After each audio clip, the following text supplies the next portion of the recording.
Okay. Oh, I feel rank. The cold is horrible. Okay, let's get into it. Video time, video time.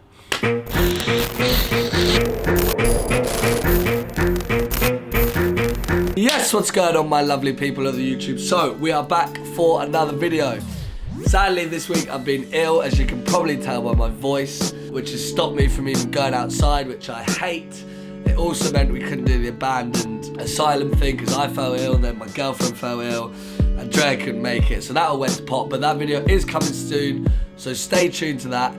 I thought this time round I would do a video that a lot of people on Instagram ask me the question, and it's how to improve my photography and how to get bigger on Instagram. So, without further ado, let's get into it. 5 ways to improve your photography. Let's do this. So, point number 1, don't be afraid to take bad pictures. That is key.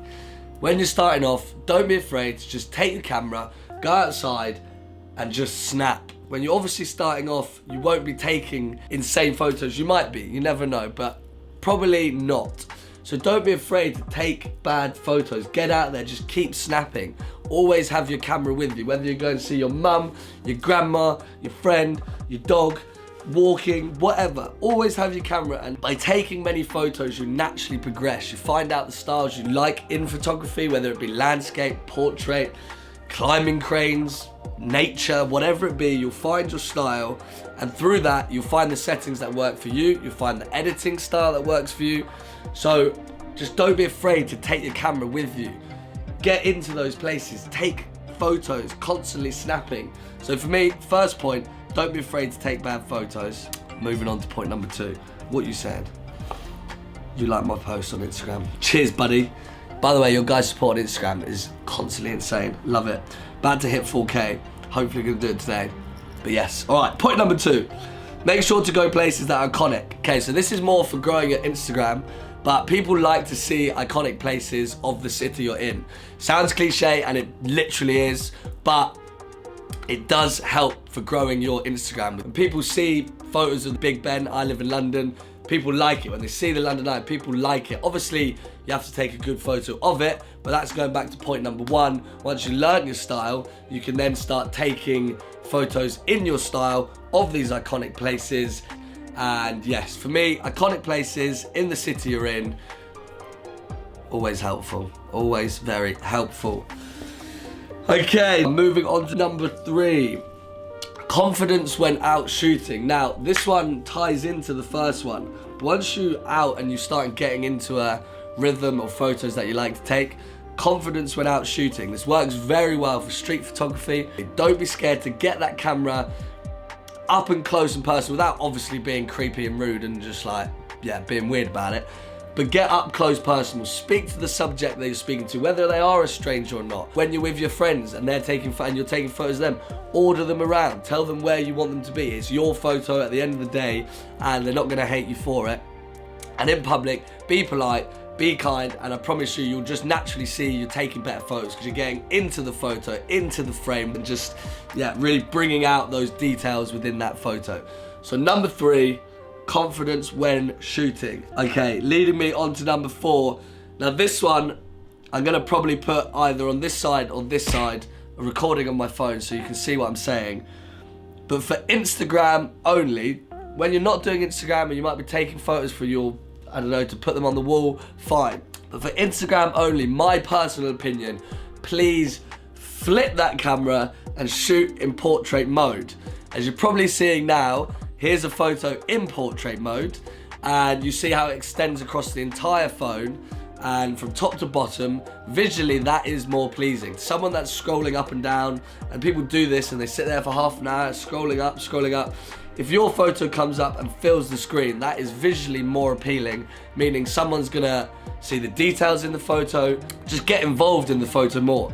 As you see on this one now, that I show you, this is an old photo of mine actually, when I first started on Instagram, and it's a landscape. I don't even like the edit on it, but you can see how it's now just like squished. It's almost squished and tiny, and then you have all the type there, and someone can easily just scroll through that and basically forget about you. Don't use that dead space on the left and right. Fill it up, fill the whole screen from top to bottom. Shoot in portrait mode. Do it, trust me, it was a game changer. Portrait mode all the way, flip that camera, sick. Point 5, last but definitely not the least, what have I done here? Point 5, get on with it. Make sure to learn your skills in Lightroom or any other software. That is major. You can take great photos, but if you can't edit properly, then that photo is basically wasted. Not saying it's not a good photo. For me personally, it's just wasted. It will be colorless, it'll be dry, it'll be like soggy. The photo's just soggy. No one likes a soggy photo. You need a rich, colorful photo. So learn the software that you're editing in for post, for photography. I personally use Lightroom and I think it's stunning. It's amazing for amateur photography, for professional photography. It's just all around unbelievable. And get to know it. And again, save things like presets. Presets of your own presets are massive. When you've edited a good photo, save that preset. Then in the future, all you have to do is select it, see if it looks good. Obviously chop and change because no photo is the same. But it's not cheating because it's your preset. It's your photo. And then it also gives you a style on Instagram. But learn your software.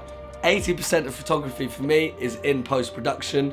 And yeah, I just hate to see when people take good photos, but the edit is done poorly, or they've whacked up the contrast, or it's too dark. I'm no professional, I'm still learning, but this is just my personal opinions.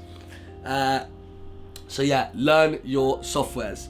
So, I hope that's helped. I know that is a quick video, but I hope those little points have helped you. They're the points that I can think of at the top of my head that made me get to where I am and still progressing. I am nowhere near finished with Instagram. I am nowhere near the best, but I love doing it. I also love doing the YouTube thing. So I thought I'd just share with you my point of view on how to grow your Instagram and take better photos. If you like this, drop me a like and drop me a comment because I can do more how-to videos. I'd love to do a Lightroom tutorial if that's what you guys want to see. So make sure you drop a like, letting me know. Leave a comment saying what you want to see. If there's anything else you'd say you want to see, I might make this into a little mini series, a how-to series on my page. Thank you guys for watching. I'm sorry it's not been as entertaining, but hopefully it's been helpful towards you. I do feel pretty ill right now, but it's not going to stop me. I love you guys. Make sure you go check all my stuff down below as well. Instagram's down there, my Facebook page, website's coming soon. But yeah, until the meantime, like, share, comment, and subscribe. And I will catch you guys in the next one. Signing out. Peace.